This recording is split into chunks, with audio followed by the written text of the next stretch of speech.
Conduje toda la noche, reventando los cambios, con mis ojos de duras lastimados. 19 años de rock. Hoy vamos a hablar de esa mítica casa, esa usina de bandas emblemas del rock nacional, semillero del under. Todo eso y más es Cemento, fue Cemento, es el lugar que pudo verle la cara y sentir el espíritu de jóvenes vírgenes de experiencias masivas. Todo esto está retratado en un nuevo libro que se llama Yo toqué en Cemento, la historia por sus protagonistas, de Sebastián Pollo Duarte, que está con nosotros en este estudio 2 de Telam Radio, y le damos la bienvenida. ¿Cómo estás, Sebas? Hola, ¿qué tal? Buen día. Estás así como girando, hablando sobre estas anécdotas que hay en el libro, porque es como, hablábamos un poco de récord, que es como un libro revista, ¿no? Sí, un anecdotario, casi te podría decir. Un compendio de notas, que son 30 y pico de notas, que retratan la historia de Cemento, y son los músicos los que la retratan, porque yo pensé que cuando tuve ganas de hacerlo el año pasado, pensé, bueno, puedo escribir la historia de Cemento, hacer un trabajo periodístico, pero sinceramente después lo pensé y dije, me dije a mí mismo, me resultaría aburrido contar la historia de Cemento yo. ¿Por qué no la cuentan los músicos? Si son ellos los que hicieron a Cemento, los que crearon al lugar. Más allá de que Omar Chabán puso el espacio físico y fue como el padre del rock de toda una generación, los músicos fueron los que le dieron vida a ese lugar. Fue Luca Prodan, Consumo, los Redonditos de Ricota, los Ratones Paranoicos, los Violadores. Ellos armaron el mito de ese lugar. A partir de ese mito, después todos los músicos quisieron tocar en Cemento. Todas las generaciones que le siguieron a esos músicos querían tocar donde tocaron los grupos que fueron referenciales en ellos. Fue así que Cemento empezó a crecer y tocaron infinidad de bandas. El libro, de alguna manera, lo que es un reflejo de lo que significó a través de una cantidad de músicos que a mi criterio son clave en la historia del lugar. Bueno, y hablas con muchos de ellos, de esta primera camada, podemos decir, cementera, ¿no? Hablas con Gillespie. Cada uno da como su visión de lo que le pasaba ahí adentro, ¿no? Cemento siempre estaba como en construcción, porque dice, lo visité antes de que se inaugure, estaba en obra, pero ahora que pienso, sí, era como que siempre estaba en construcción. O, por ejemplo, Diego Frenkel dice, era como Alemania, ¿no? Después del muro, dice, esa cosa industrial que tenía. Ciro Pertusi contaba la primera vez que tocan ahí, y como que lo referenciaban con el boliche de Katy Aleman. Katy Aleman por ese entonces era una estrella de revista, una estrella de televisión, era un minón sí. Para todos los chicos, para nosotros. Y lo loco es que ella utilizó su popularidad para apostar a lo que ella más le gustaba, que era el teatro underground, las varietés, los lugares por donde se movía su pareja de aquel entonces, que era Omar Chabán. Ella se movía por el Paracultural, que era el otro lugar referencial de la época, que quedaba al lado de San Telmo. De Viola. Sí, de Viola, de Omar Viola, que era muy amigo de Chabán, e incluso actuaron en obra de teatro juntos por aquel entonces. Katia era una mina que todos la conocíamos, todos los pibes nos gustaba. Entonces entrabas a Cemento, te encontrabas a Katy Aleman, no lo podías creer, y ella se vestía de conejita de Playboy, por ejemplo. ¿Qué hacía esa mujer en ese lugar? ¿No? Generaba intriga. Sí, pero además Cemento era un lugar oscuro, no había luz de día, ni entraba de día la luz, era inhóspito, era pestilente, era todo de cemento, una caja de cemento, 2 cajas de cemento eran cemento, y no era un lugar lindo. Y bueno, Katy Aleman desentonaba. Bueno, pero esas cosas tenía Cemento en sus primeros años, que estaba muy mixturado entre el teatro y el rock, pero más lo teatro y la discoteca, porque habían varietés, habían obras, y después se transformaba en disco. Y pasaban la música de esa época, Joy Division, The Cure, Six and the Banshees, música muy dark. Por eso los primeros en abordar el lugar era el ambiente dark, el ambiente gótico, que entonaba perfectamente con el espacio, porque el espacio era oscuro, entonces era muy vampiresco. Entonces estaba toda esa movida gótica que venía de Inglaterra, de The Cure, que The Cure justo vino en el año 87, por esa época, y había una escena que se vestía toda de negro, que eran pálidos, se pintaban los labios, se paraban los cabellos y se tenían mechones de cabellos.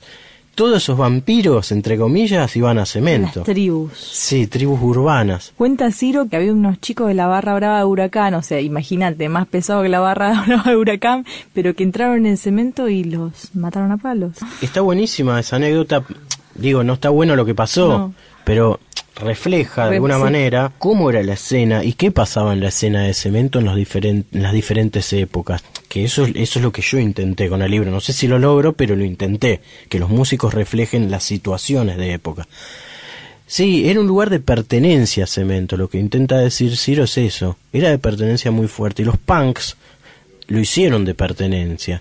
Y una noche cayeron algunos integrantes de la barra de Huracán y los echaron porque no eran del lugar. El lugar es nuestro, dijeron esos punks más violentos, extremistas, fundamentalistas.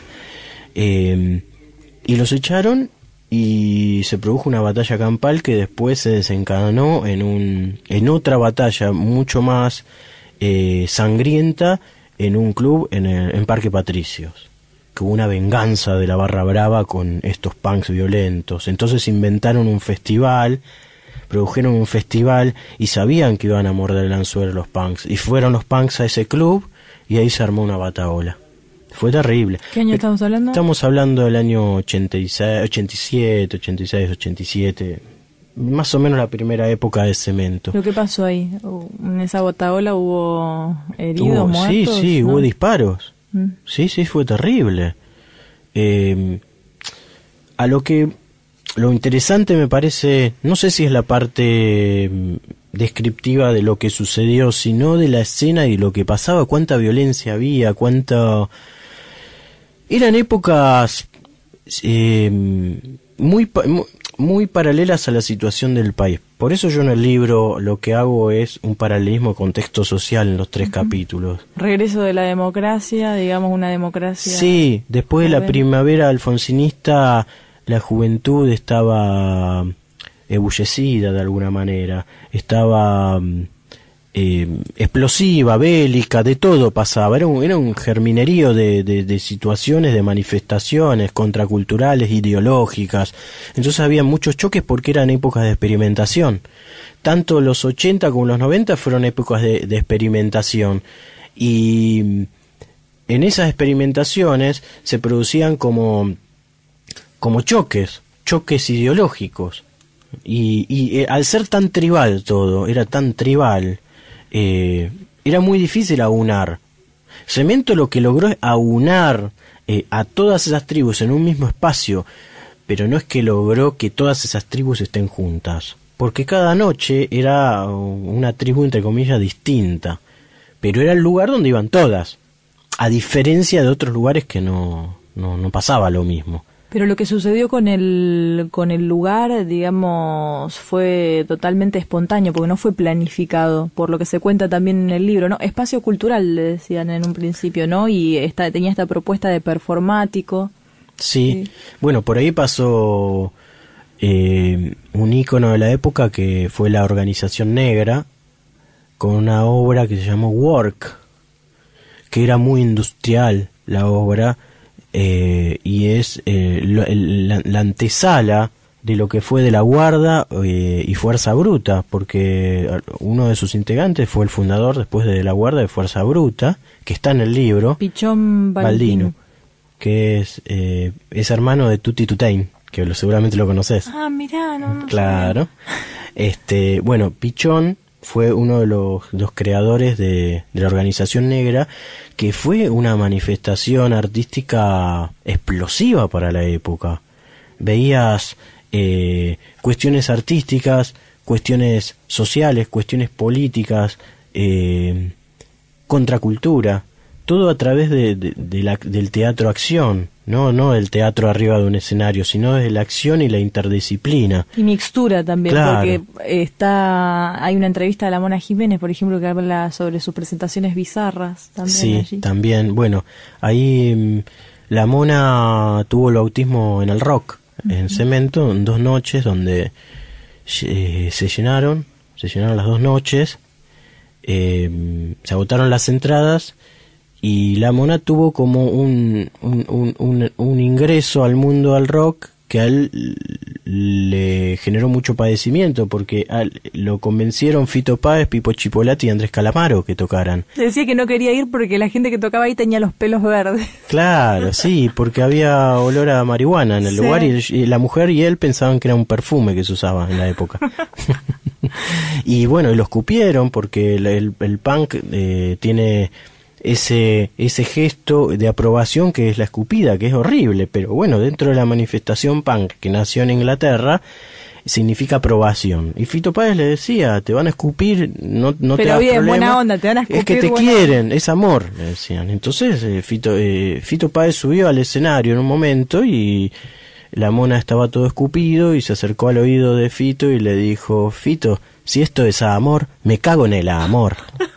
Claro, porque es horrible que te escupan. Bueno, pero las bueno, gambas del ajillo también las escupían, sí, cuentan acá claro. Gillespie, ¿no? Pero que Lucas salía y decía, o sea, pónganse las pilas, ¿no? Les paraba la moto. Sí, dice. sí, les paraba la moto. Bueno, el libro, ¿dónde se puede conseguir? Estamos hablando de Yo toqué en Cemento, la historia por sus protagonistas, porque es un libro de entrevistas. Sebastián Duarte aquí entrevista a diferentes rockeros, músicos que han pasado por Cemento. ¿Dónde se consigue? Mira, está en todas las cadenas de locuras, que es una casa muy conocida por la gente del rock. Xenon, que también es otra casa muy conocida. La tienda del rock en interior del país, que lo envía a domicilio, es por internet. Bien. Entras a la tienda del rock, lo compras y te lo llevan ¿A todo tu el casa. país? A todo el país, a cualquier lugar del país. Mercado Libre, está en el Rayo Rojo de la Bond Street, que también es un lugar de acá de Capital Federal muy importante. Sí. Y después está en otras librerías, que son varias, ¿viste? Pero después otra posibilidad es localizándome a mí por Facebook, Sebastián Duarte. Sí, Sebastián Duarte. Sí, yo lo vendo más barato, obviamente, porque bueno. si no llega a distribuidores, que lo venden más caro, obviamente. ¿Y va a haber algún lanzamiento del libro? ¿Estás pensando? Sí, mira, por ahora no tengo nada diagramado. Sé que voy a viajar a Santa Fe, que me invitaron a presentarlo a Cañada de Gómez, y vamos a hacer como una mini gira por algunas ciudades de la zona entre Santa Fe y Córdoba. El 3 de septiembre me voy, sí. Que me voy 4 días, 5 días. Después me voy a Mar del Plata también, que ahí voy a hacer algo en algún bar, porque todos los libros que escribí, gran parte los escribí en Mar del Plata. Siempre me voy a Mar del Plata a escribir, es como una ciudad donde... ¿Vos dónde naciste? En Montserrat, en el mismo barrio de Cemento. El mismo barrio de Cemento. Sí. ¿En qué año? 73. Fin, 30 de diciembre del 73. Bien. Recién le contaba a Seba, digo, cuando tenía más o menos 5 años, porque tengo la misma edad que Cemento yo, escuchaba que mi tío, un tío así, punk, se vestía así como todo medio, con unas botazas de cuero, me acuerdo, hasta la rodilla. Y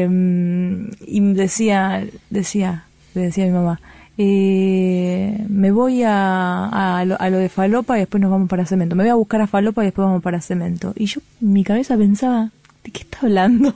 Decía esas 2 palabras que me quedaban así como rebotando en la cabeza.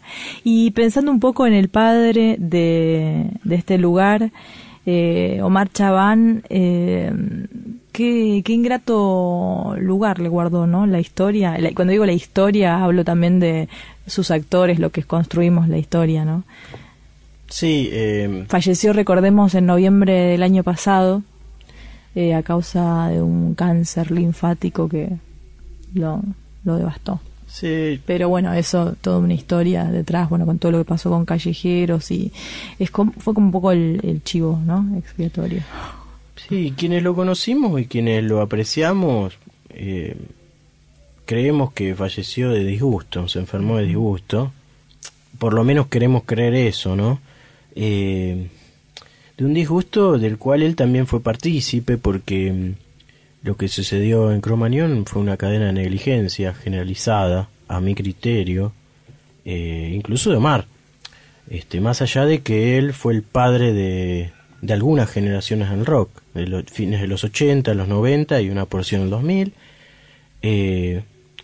Aunque yo planteé un libro que es una especie de homenaje al lugar, no quise incluir a Chaván.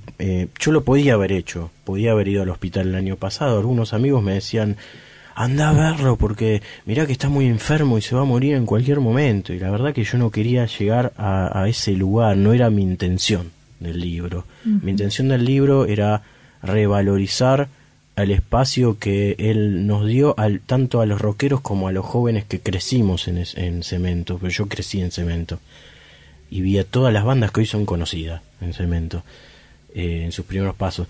Yo quería mantener al margen el tema por una cuestión de respeto y valorar a ese espacio que él creó y del cual tanto yo como tantas generaciones de músicos deberían estar agradecidas al gesto de Omar. Sebastián Duarte con nosotros en este estudio 2 de Telam Radio.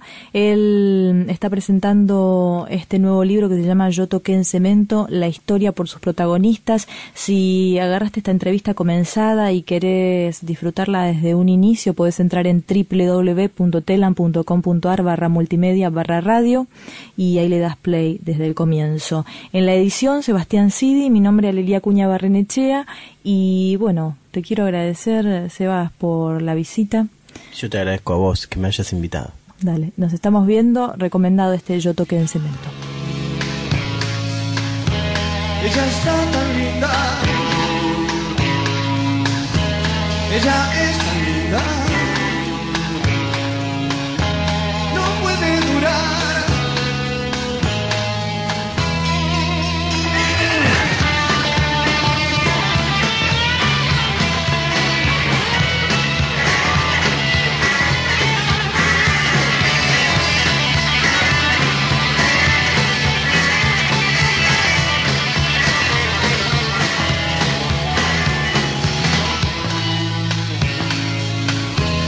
Ella está tan linda.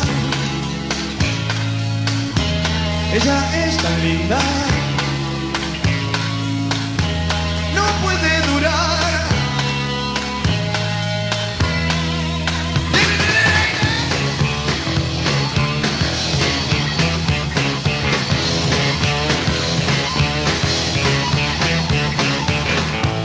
Conduje toda la noche, reventando los cambios. Mis ojos de Duranza lastimados y ahora estoy en líos por mi furia sin un centavo encima y cae la lluvia. Telam.